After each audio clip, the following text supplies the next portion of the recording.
right to a channel of Light Fluid. Welcome back to Minotaur Hotel. As I record this, the build came out to the public just yesterday, so I thought I'd pop in and see what we have here. I won't be the entire build in one video. I think it's around 22,000 words, which will be a long video, so I'll break it up into probably a couple of episodes here to hopefully enjoy it. And also sorry for the lack of a video last week and for a couple of weeks here. I was sick last weekend and I just couldn't record anything, but I'm back now, and yeah, we are back with this VN. It's been a while since we did it last, but it's always good to return to the hotel. Let's see what's going on. Oh, Hymenaeon, lend with muses too some talent to this gracious calf. O Hymenaeon, sing of roots of care knit strong together, stronger still. O Hymenaeon, bless these splendid, dark and noble halls, bedecked so fine this day. O Hymenaeon, grow each ripe red seed within the bulb to fruitful progeny.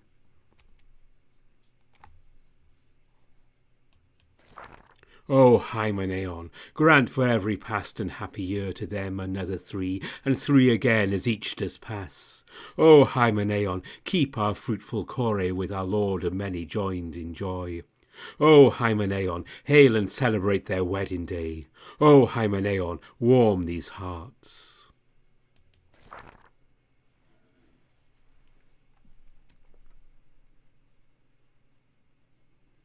If one were to close their eyes and focus on the gentle waves touching the island shore, but lightly passing by the few jutting rocks and sandbanks, it would not be difficult to imagine dawn's rosy fingers. Raising from beyond a horizon that does not exist, curving and snaking its way through the underground chambers that housed horrors vanquished, yearning to bless this island. Or perhaps one might imagine dusk's brushstrokes, splashing orange and pink across the horizon, leaking out purple as the sun says its farewell. One might be reminded of time, that old friend who rescues from dire circumstances and horrendous grief. That old reaper who comes for all mortals. But this is a world of a more gentlemanly time. Days are stitched together without sun or moon, losing the thread of urgency and duty that brings restless sleep.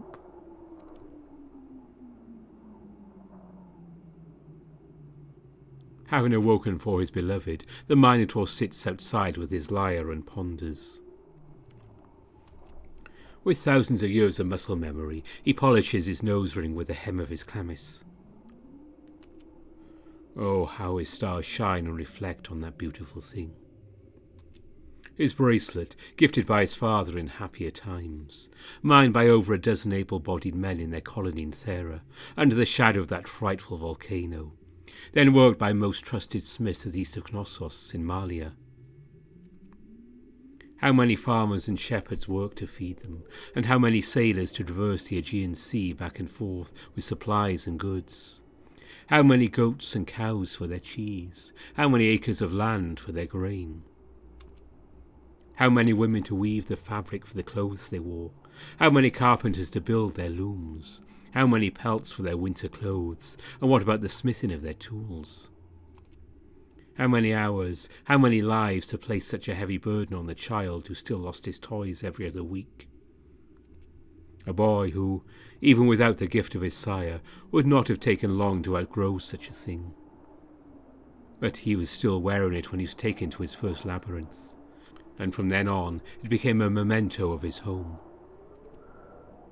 When it tightened against his forearm, it became his nose ring. A friend, his only friend, was there to pierce his septum and clean the wound, and to adjust that nostalgic gift to its new use.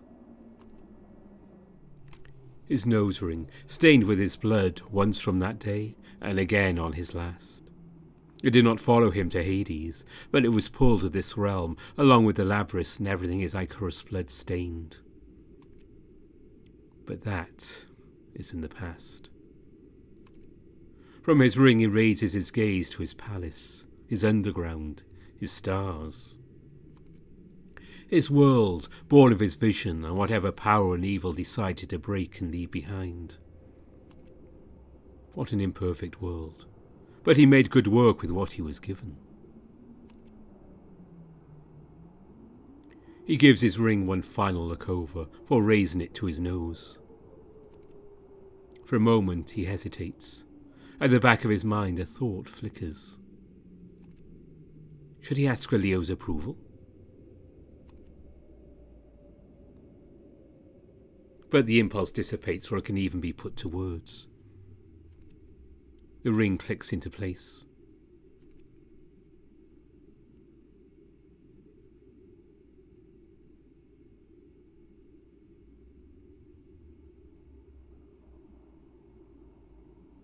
He gives his stars one last look before putting back in to prepare breakfast.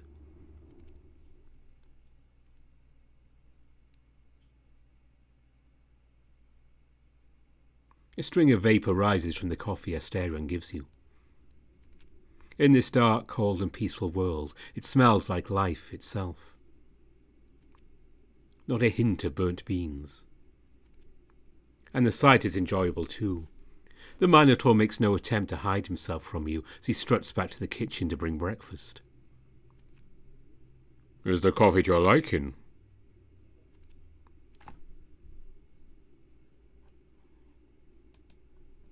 Just perfect. Now stop being a house husband and sit down with me. Let's eat together. House husband? What do you mean by that? It's a term that popped up a while ago.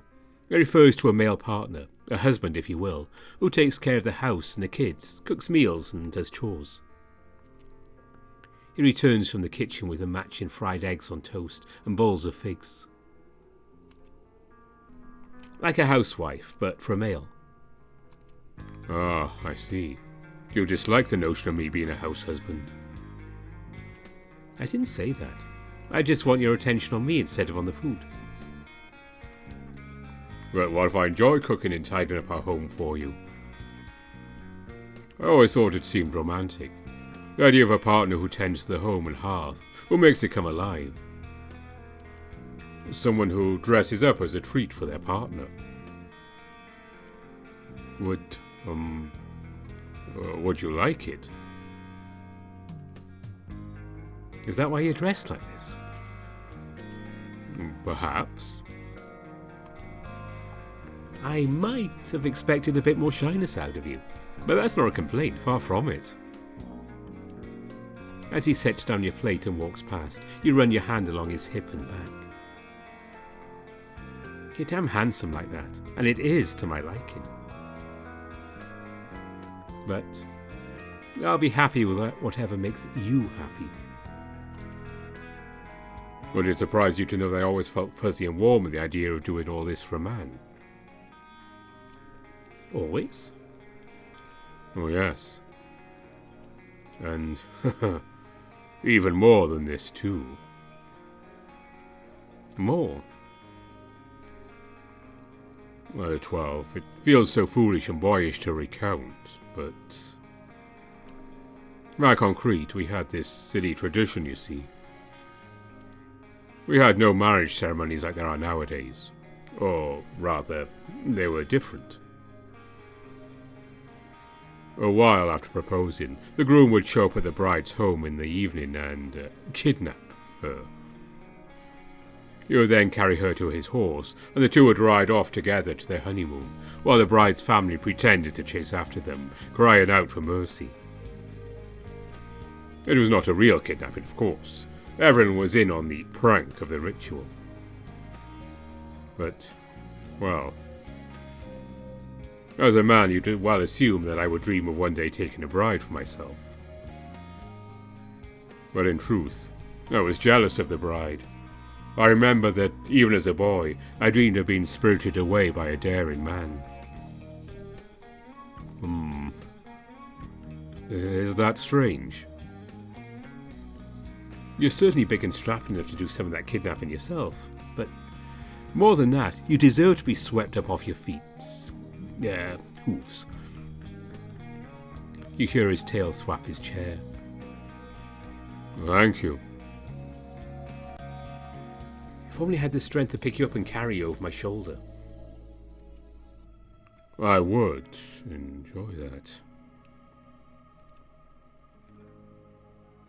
Asterion's gaze drifts to the window, to the world outside and the exciting fantasy you've given him. You, read in his darling eyes, follow along. It really is a pity. This place would be perfect for it. Imagine us galloping on horseback through those woods, yelling and prayers for your safety growing distant behind us. Crota would go along with it, call for help and make such a fuss. He appreciates traditions, so he'd leave nothing to be desired. If anything, he'd be your accomplice. Robert would watch from afar, fascinated. If he'd be taking notes rather than participating. He'd say something like, "What an authentic cultural experience." Wolf would be so confused. You'd have to be careful, actually, since he could think you're in real distress and leap to your defence. I don't know if Kenbish would like it. We were chatting and he mentioned bridal kidnappings are an issue in some areas around Asia.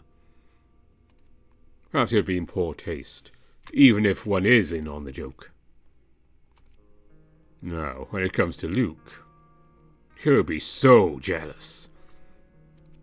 Fuming and mumbling something about all the good tops being taken. And I wonder if Nikos would make some big show of it as well. But alas, my poor human body is too weak to spirit you away. Really, how do you even kidnap a bull?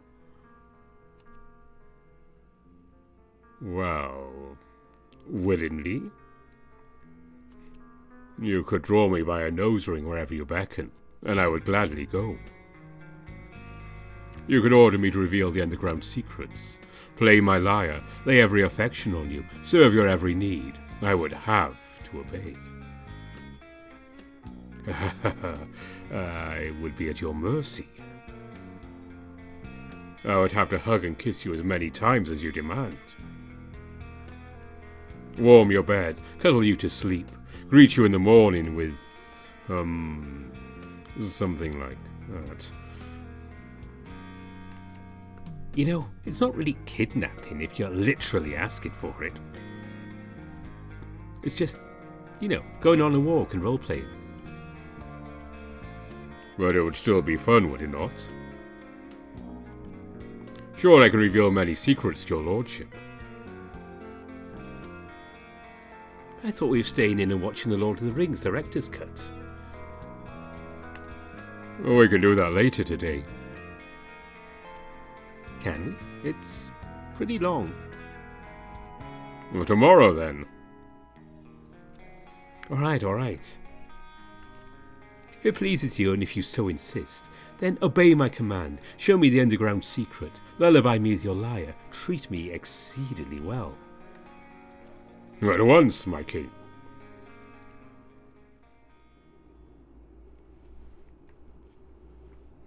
With the Minotaur leading the way, Lyre strapped to his back, you depart post-haste.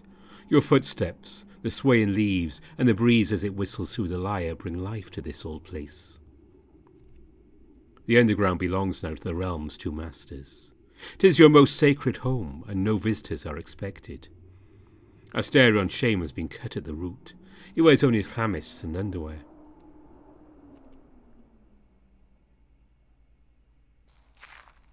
You would follow his example, were it not for the underground's cold. At such times the discrepancy between you and your beloved is made clear. Whereas Asterion wears only a cloak, you must rely on pants and a sweater.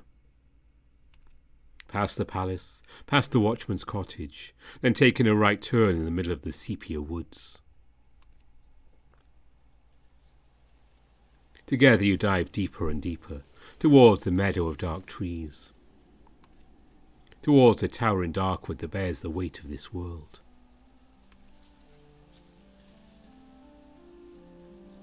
There, good lord, stands the thickest and oldest tree, ancestor to all others, reaching all the way up to the cave ceiling, spreading in vast concentric rings, covering the island and the underground beyond it are its descendants, first the children, then the grandchildren. They reach up to the heavens like arms to sustain it. Asterion lays a hand on that oldest friend and beckons you. No life grows on the cliff overlooking the valley. No animals, no plants, not a single fungus.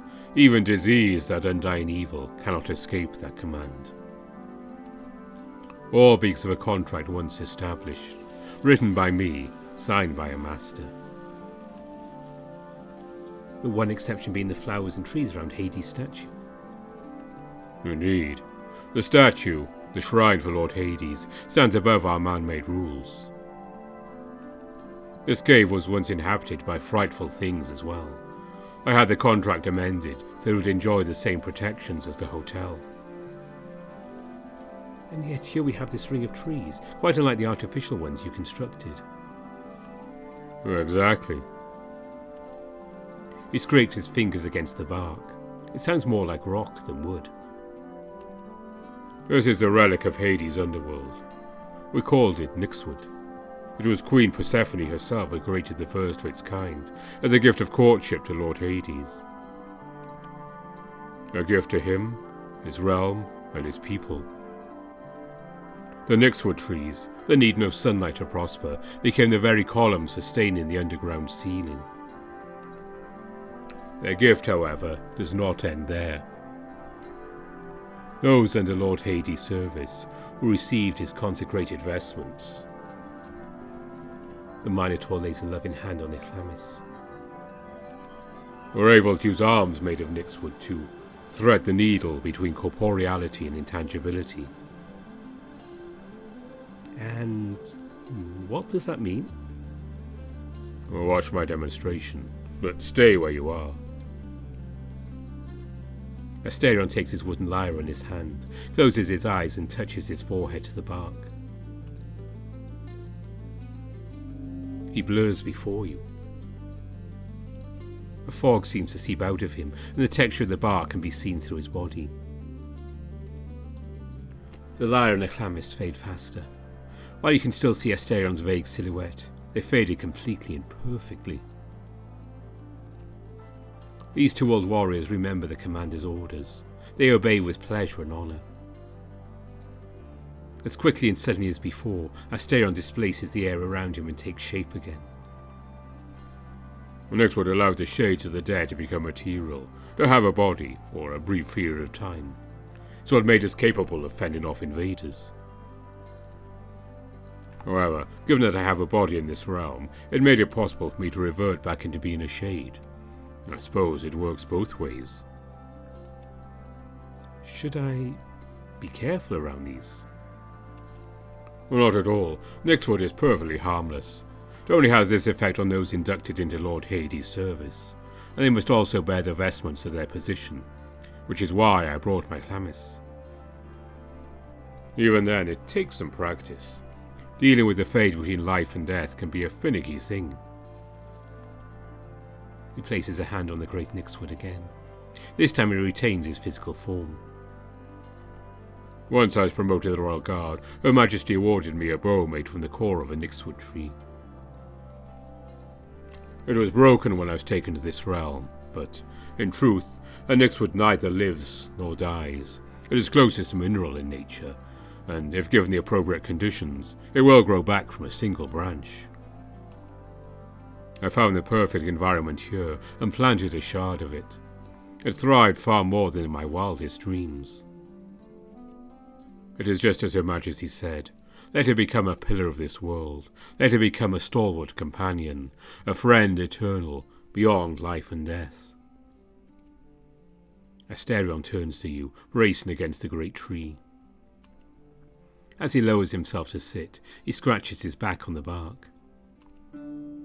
He twangs the strings, checking and readjusting their tuning with the small knobs. This is the secret you wanted to share. Indeed. I've never told it to anyone.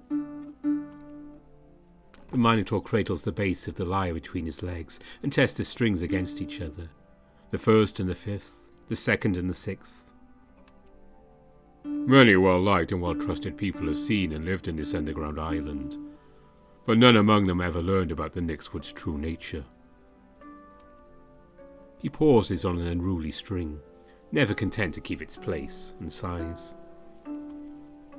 However, in his clumsy, brutish, loving hands, all it takes is the slightest adjustment to bring it back to order. It's already a miracle it grows here at all, when it's only ever meant for the realm of Lord Hades. I fear that, if anyone knew, they could take a branch back to the world outside, even out of innocent curiosity. He closes his eyes and leans forward, almost hugging the instrument. His fingers find their places on the strings. But I have full faith in you. You sit down in front of Asterion, with your back to a rock, and get comfortable. I'll keep the secret, don't worry. I know just how much it means for you to share stuff like that with me, or anyone for that matter. Who knows? I might be the only living mortal to ever learn such a thing. It's quite a privilege. It is indeed, and there's more I can tell too. Won't Lord Hades be displeased? I do not think so. You often push me to exercise my better judgment case by case, as opposed to unquestioned adherence to the letter of the law. He spoke much about the greater importance of principles and ethics over the petty, ever-changing rules of daily life. I have no doubt he'd elect you in particular to know certain things.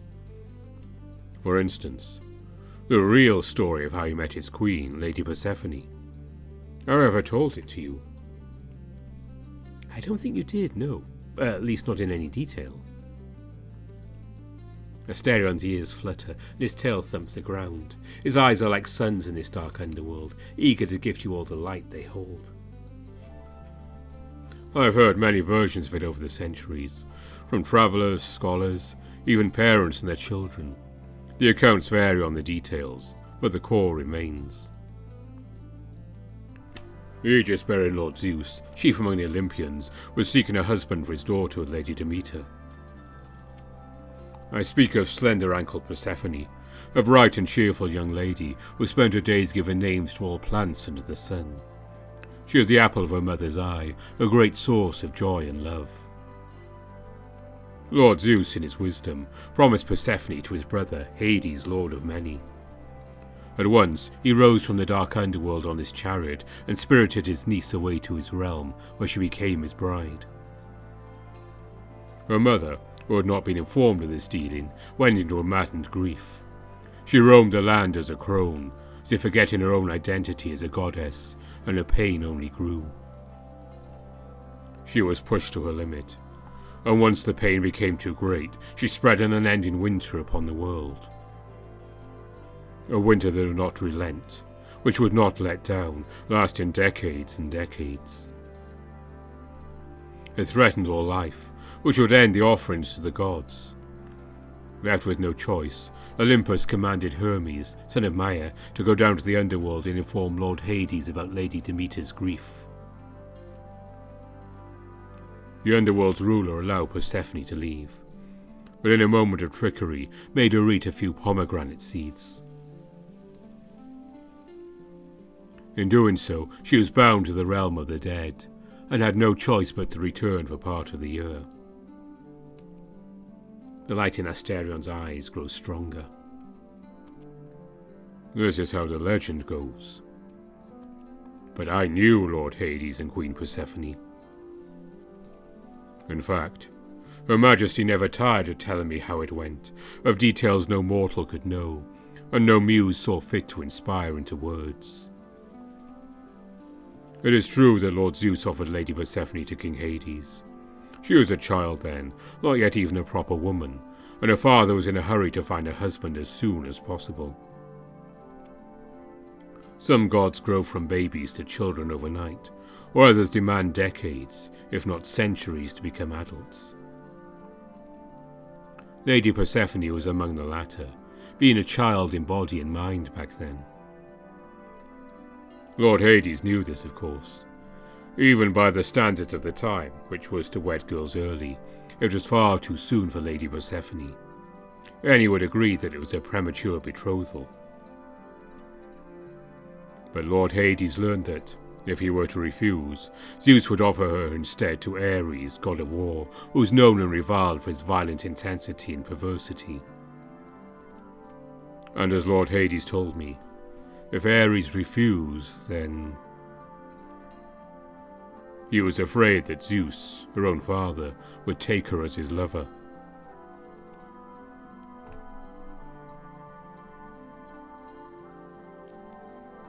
I wouldn't put it past Zeus, considering his other misadventures. Indeed, Lady Persephone herself confided to me that, as an adult, she believed that outcome would have been the most likely of them all. She carried that pain daily. Understanding what her own father was likely to do was a bitter, tragic aspect of her life. Knowing, too, there would be no way to reject him if it had come to that. Which is why Lord Hades, choosing the lesser evil and wishing to spare her of that violation, accepted the proposal. That's not much better either, seeing as she's just a girl. Indeed. Well, that is the twist. Lord Hades accepted Persephone as his bride, spirited her away, and they did not marry. Persephone, then only a small girl, grew up in his court as one of many nobles, doing as she pleased and causing a great deal of mischief. Despite her youth, she was still a goddess, and so outranked any of the mortal dead under Lord Hades' service. It was difficult for her, a deity of vibrant life, to adapt to the underworld's gloom. She caused a great deal of, well, chaos by unleashing life into the world of the dead. A little calamity, not at all out of the ordinary for a capricious young goddess. She once told me, as an adult moderated by motherhood and maturity, that she regretted how wild she acted as a youth. However, she still said it with a smile. In fact, her misadventures, and the landmarks she created, are far more well known in the underworld than the footnote that was her so-called kidnapping. But as a young woman, she found a purpose in life. It turns out she had a love for the creation of new and useful plants. Some of her first creations were varieties of flowers that could grow in the underworld. She told me they were made for her own benefit, to calm her nerves, but was surprised to learn they could calm even the dead. Hades must have been charmed by them too. I know they made his role much easier. She also created the pomegranate, in truth, and many other plants that are kind and joyful for mankind. The very notion that she came bound to the underworld upon eating its seeds is preposterous and outright nonsensical. She was there for her own protection, certainly not as a captive. Eventually, after many years, Lady Persephone and Lord Hades did grow close. On the anniversary of her 100th year in the underworld, she gave him a gift, the first nyxwood trees, whose wood was then used to craft weapons that could defend the realm. Back then, the underworld struggled to defend itself when the stray living hero tried to pillage it, as its inhabitants were entirely incorporeal. But with nyxwood armaments, it was possible to repel invading mortals. All who joined the guard were given handmade weapons made from nyxwood branches, but those who achieved distinction were rewarded with gifts made of the tree's core. When I was taken into Her Majesty's guard, she awarded me with a bow made from a nyxwood core. It was quite a privilege, and the trees we have here all descend from Queen Persephone's gift. Once more his ears flutter, failing to hide his pride.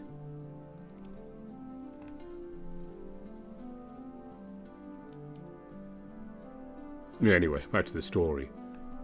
It was only 100 years after her arrival, when Lady Persephone was a fully mature goddess, that she courted Lord Hades.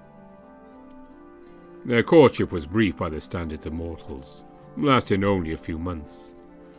I suppose even that was exceptional among the gods, who oft chose spouses and lovers on a moment's notice.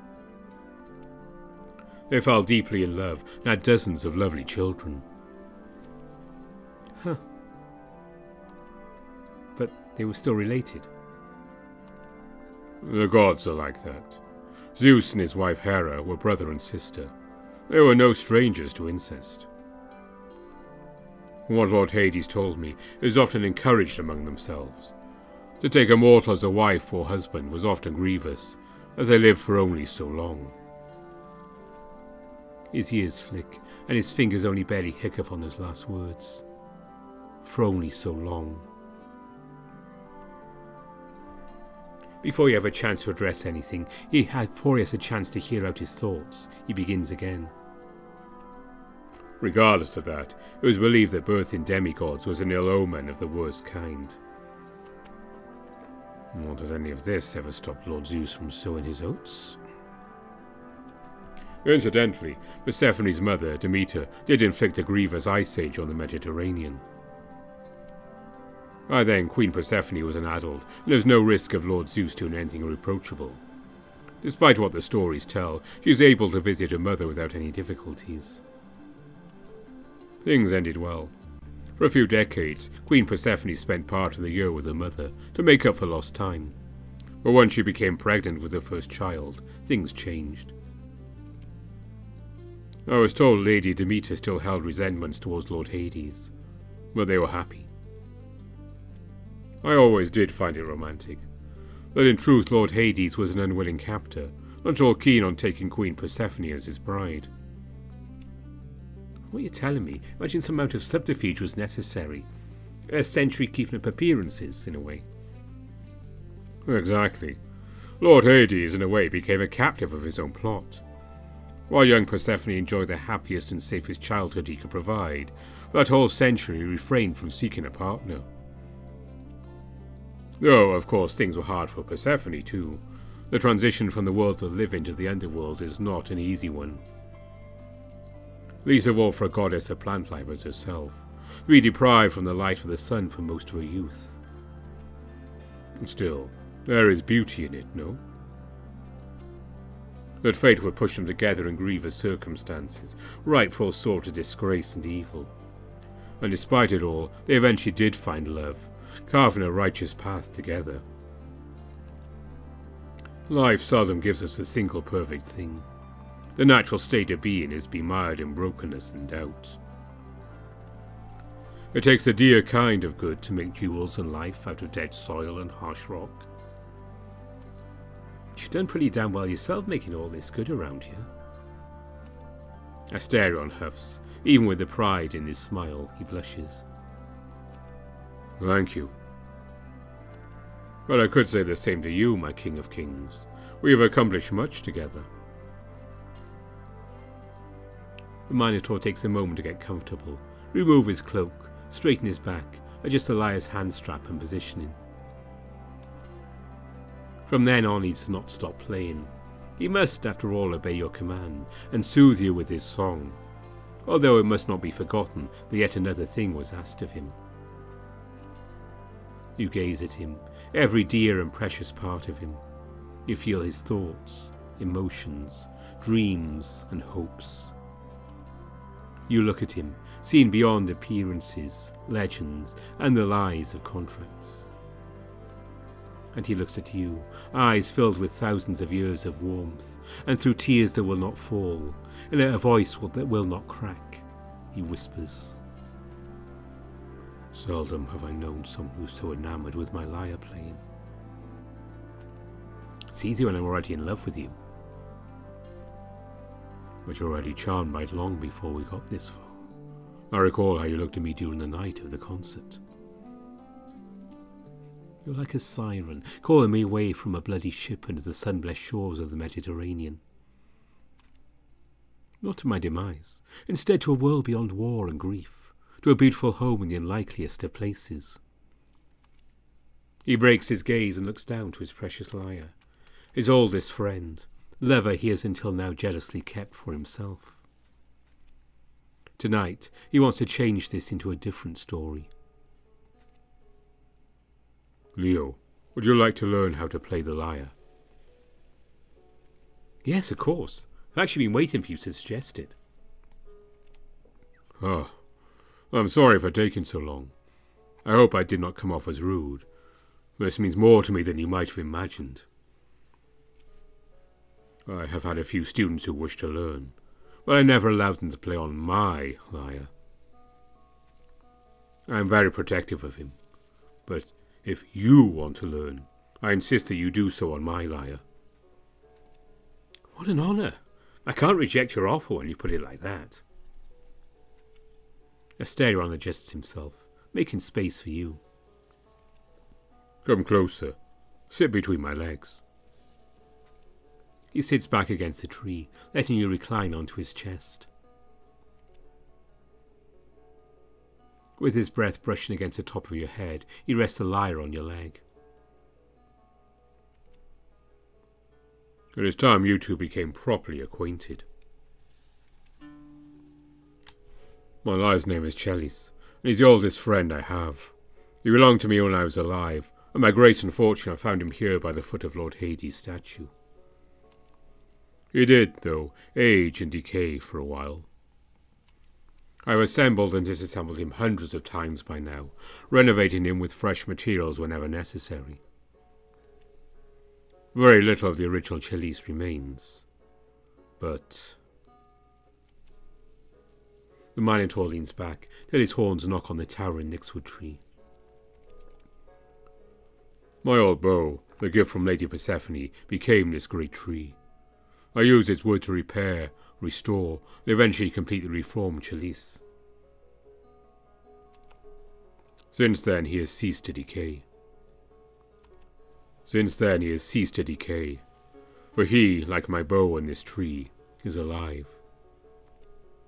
He is a temperamental beast, but loyal to a fault. I have known for a while now that he cherishes you as much as I do. How do you know that? The song rings truer when you are around, and truest when it's just the three of us. The strings even stay in tune longer when I play for you. Perhaps he, too, wishes to honour our kind lord. I hope I don't disappoint him. How could you, when so far you exceeded all of his expectations? Perish the thought. With a brotherly tenderness and simplicity, he pats your head with his chin. Now, follow my instructions. With your non-dominant hand, you'll hold Chalice's farthest arm. Lower now. Make sure your elbow and forearm are supporting his back. Do you see that strap? Put your hands through it, so it'll give you further support, and allow for you to play with both hands, if you persist and hone your skills. However, if Chalice was a more traditional lyre, made of a tortoise shell, you would hold him neither upright nor laying flat on your leg. You'd be about halfway, as if you were firing a bow into the horizon. Archery and lyre playing are, after all, siblings, as you may one day understand. But Chalice now has larger proportions and is heftier than a traditional lyre, so contrary to tradition, I do hold him almost, but not quite upright between my legs. Now, lean on me. Breathe in and relax. You lean onto his bare chest. His warmth seeps through his short fur. His heartbeat is intense against your back. As you both relax, you sink deeper into him, and he sinks his snout on the top of your head. Is this the right posture for lyre playing? No, I just want to feel and hold you. He hugs and squeezes you from behind, though making sure your arms are free to handle Chalice. Now you may pluck the strings. Be gentle at first. Feel their tension, how each one sounds.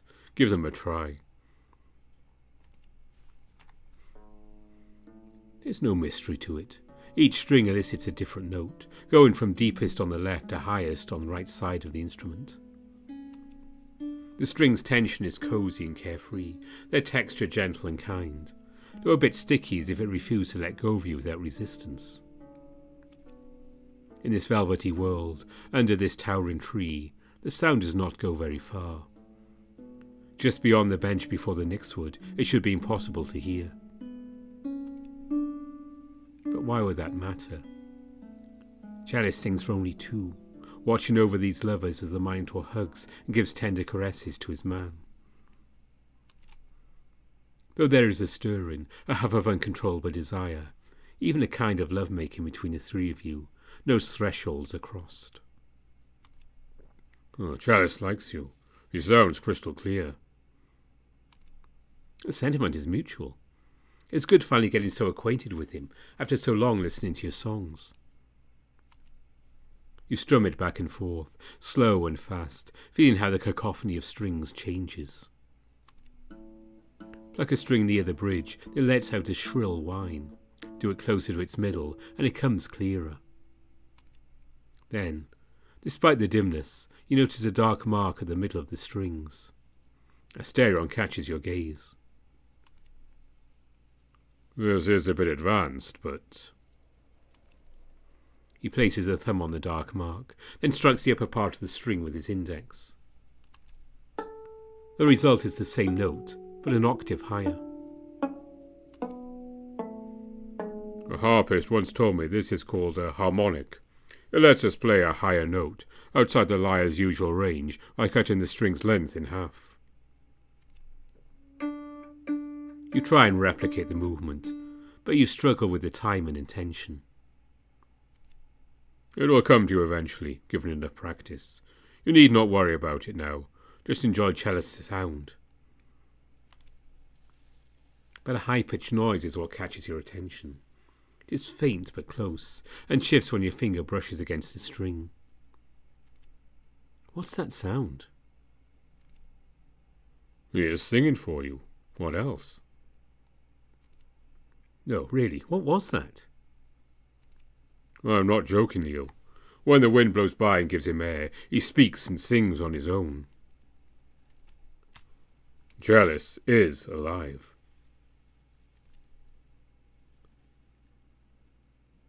Are you being literal, or is that a figure of speech?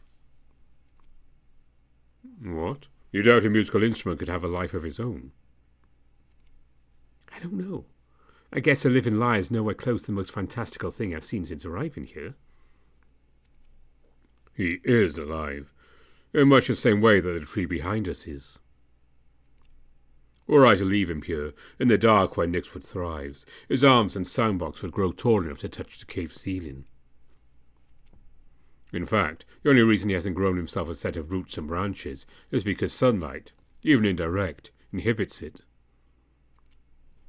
This is why his colour is different too. His dark faded over the years, bleaching him to look as if made with regular wood from the surface.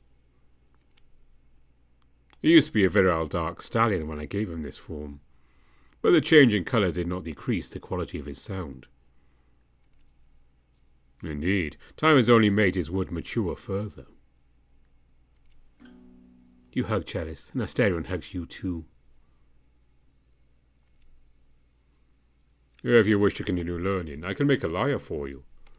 Perhaps I should, so that we could play together. But Chalice is in love with you as well, and he'd be proud to be touched by you. You lean back against the Minotaur. Age brings experience and wisdom. Perhaps it would be best to be initiated by this great sage of an instrument instead of a whippersnapper. Yes, he is a steadfast and trustworthy fellow. He is faithful and loving with those who understand him. He only speaks when he is touched. He only sings when he is cherished. Some would say he is an object, but he is alive and beyond life. He sighs, relaxed, for a pensive look and a slight huff. There is beauty in this, in being something from which beauty and life flows, when you yourself are dearly beloved. Chalice exists to heal the sick, invigorate the exhausted, and to turn a desert into a home. He was made to be a good friend. He leans down, and his wide, damp nose brushes your cheek.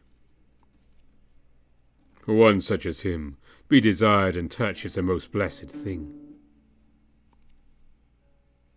Asterion closes his eyes and squeezes you in his embrace, almost stopping you from playing Chalice. His breathing hitches, the further back of his neck stands on end. All the tension on his step-wide back is laid to rest.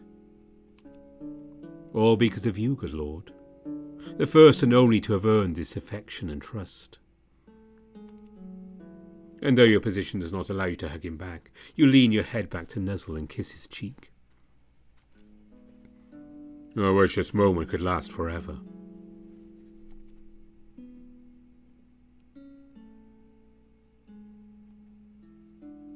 But a song lasts only a short while.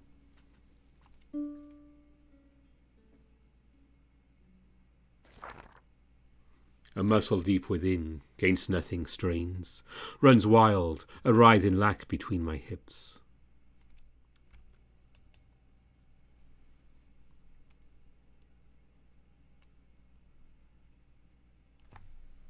That night, the world goes silent.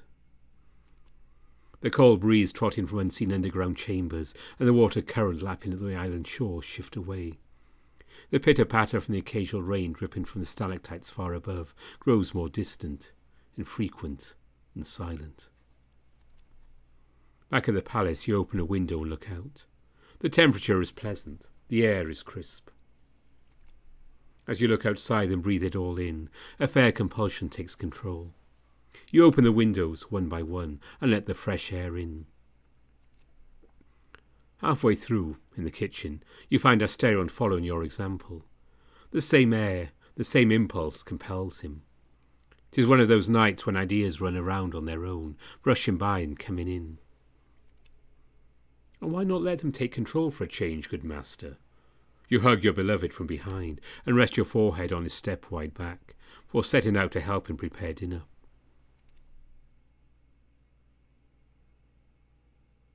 Mutton, risotto, asparagus.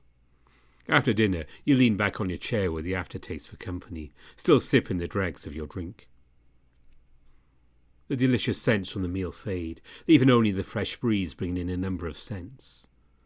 That of faint vanilla from the plants Asterion made out of contract paper, as if you're in a library of well-aged tomes.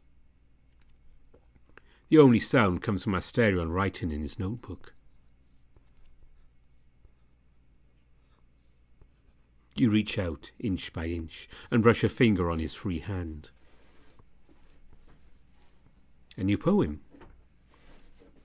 His tail swings, and his fingers only barely conceal his writing.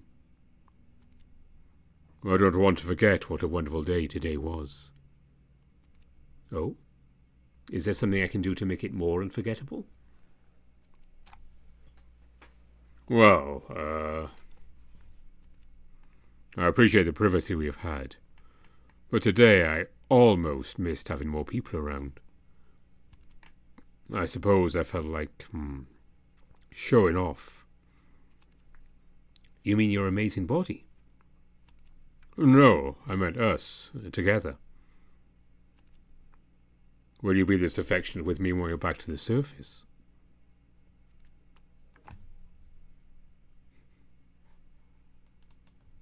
No doubt about it.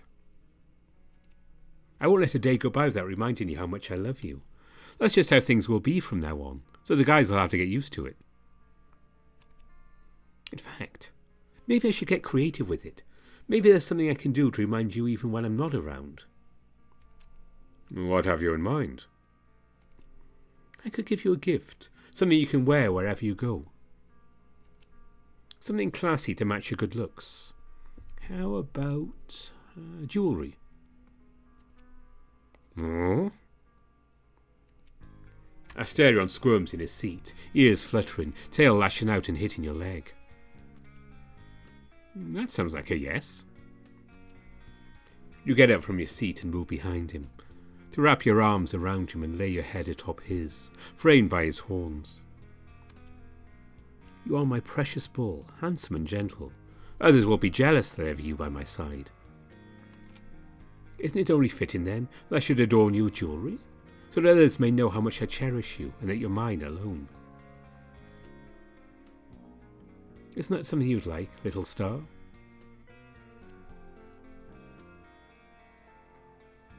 Yes.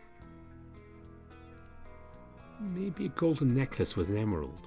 Tasteful, simple, but leaving no doubt that you're taken and pampered. Useful as well if I want to pull you in for a kiss. I can make it delicate and fragile, too, so that my grasp is always gentle and careful. All you need is to jerk your head and you'll be free from it. Well, that is not something I would want.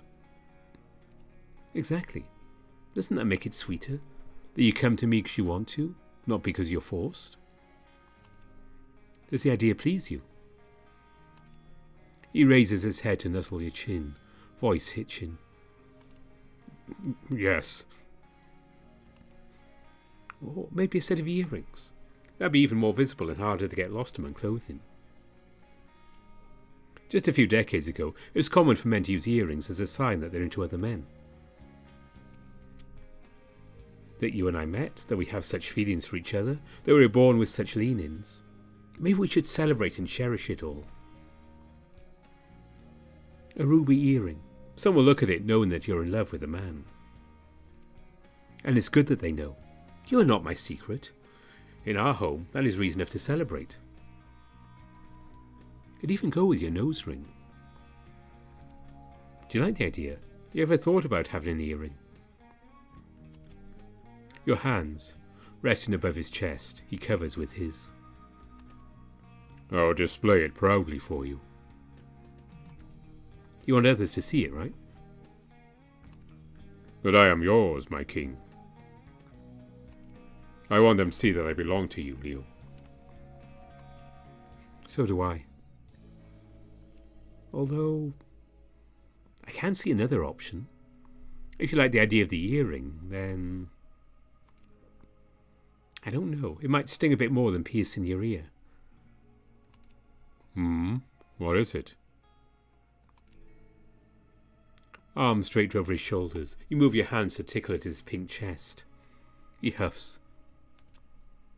A set of nipple rings. Maybe with a sapphire, blue and striking. Few would see it, but it's more intimate, almost like a little secret between the two of us. You'd feel it more than the necklace or the earring, a far more persistent reminder of what I feel for you. Of my love and my desire alike. Some could maybe see an outline through your shirt, a little revelation, or perhaps a reminder for our closest friends. His breathing quickens, and he puts his hand on yours, flat on his chest, to feel his racing heart. But I don't know. Please. Are your nipples sensitive? Oh. I take it you like my ideas. I burn with desire, for you and all that you have said. Each speaks to me in some way. Which captivated you the most? Whichever one pleases you, Leo. Your gift will be all the sweeter if I know it kindles your flames as well. But doesn't that contradict that promise you told me about before we crossed the lake? That here you not allow a master to dictate your appearance? Yours is different. You are honouring me with a gift, and I am welcoming it. It is my right to accept a heartful gesture, as much as it is your right to choose what you are offering me. And before you ask, you need not worry about pain. In the same way I can change my fur colour, I can change my body at will. A nipple or earring would not hurt at all. However, will you require any gold or silver for this? Oh, that's right. The hotel can't make precious metals. It cannot, but it can reshape any metals provided to it. Don't tell me you have a gold ingot just lying around here. Not as an ingot, not anymore. There is not much left, but it should be enough for a small piece of jewellery. Stay here, it will be but a minute. Though it pains the both of you, Asterion gets up and goes outside. He returns with a set of golden discs in his hand, faintly shining. He hands them to you. Each one shows delicate patterns for a different kind of flower. For on one, the filament fades into an indistinct blob. On another, the flower only has a rim with no middle. Another must be held together to keep from falling apart. I had these rosettes made long ago. I had commissioned a few instruments as gifts for friends, which would have a gold adornment inlaid in the sound hole. These first few tries came out defective, but we kept them around just in case. You can use those. So, what will it be? In that case,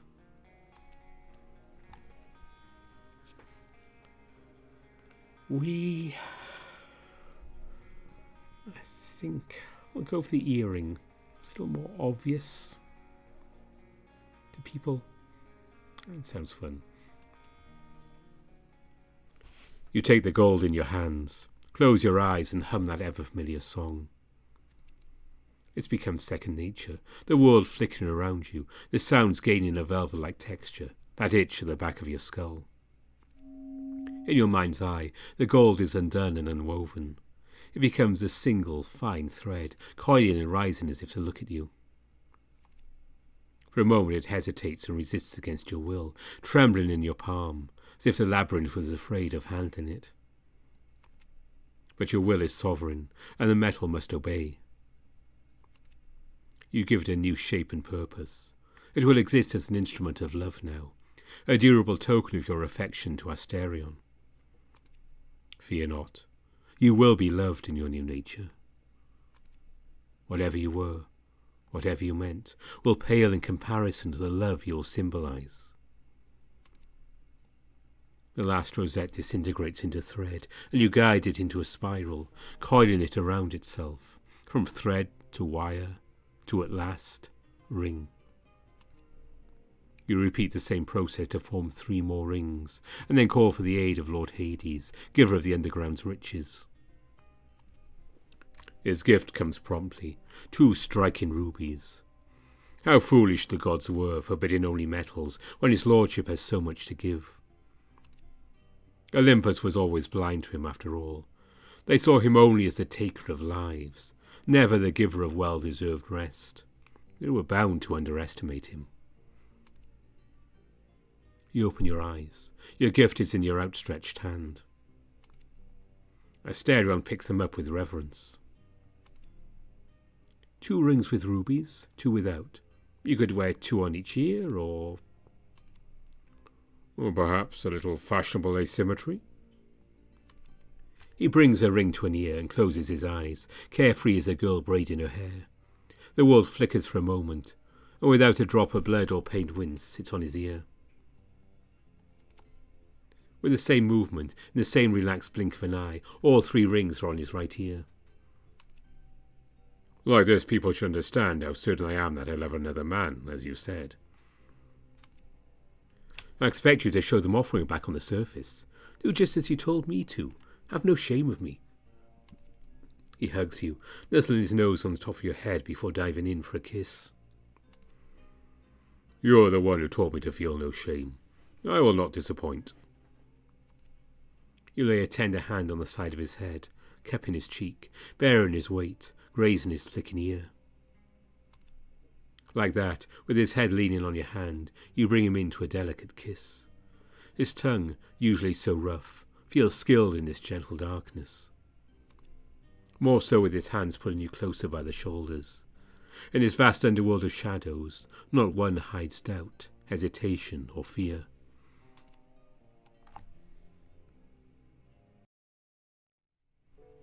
And that seems like a perfect point to end this episode of Minotaur Hotel. So we have definitely more to go in this update.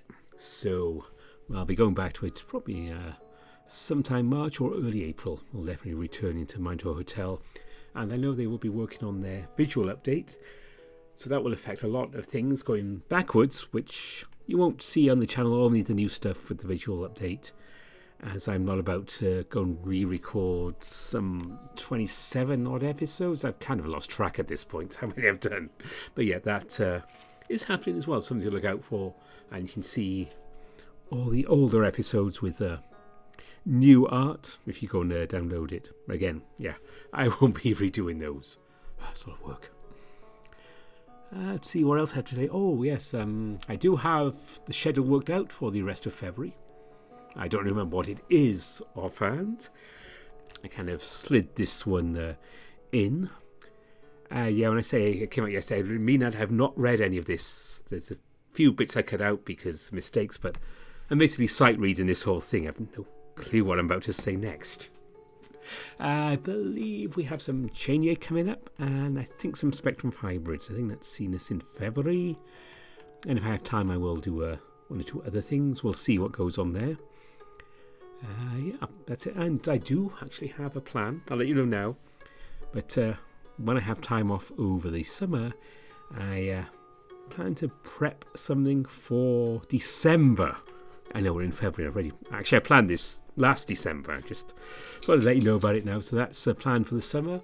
We're going to have a whole brand new series, probably starting about 1st of December, going through to about the 23rd, 24th or so. I have no idea how long it's going to be, how many episodes, nothing. But hopefully you'll all enjoy it. It is a VN, by the way. So. And I have to say thanks to Fallen Wolf, who told me about that one a few years back. I just haven't got round to it. Anyway, speaking of thanks, also thank you to all my donors on Ko-fi and Patreon. As you know, I really appreciate you. And usual mention to my top patrons: Andy Peng, Aaron Fox, Bastian, Bieka, Brian Hall, Cobus Visser, Dissonance, Exact, Grizz, Harvest Mouse Productions, Evan King, Kartek, Matt Kenya, Greasus Yevon, Lark Huskerton, Hyperdefined, Greylock, Alan Mayer, Ara Amaterasu, Tiger Cub, Smuto, Spiderling, and Omar. My top patrons there. And don't forget, if you join the Patreon, $2 Canadian a month gets you in there. You also get access to the Discord, which is basically patrons only with 2 other people who've been creative and so on. Come in. So we don't do a whole lot sometimes, but occasionally I'll try and get some streams done on there, something like that. So yeah, if you want to check it out. $2 a month. You can come in and join us there as well. But for now, until next week's video, which is one of the 2 I mentioned, I have no idea which till I go and look it up. I hope you enjoyed this episode of Minotaur Hotel. I certainly did. Bye for now.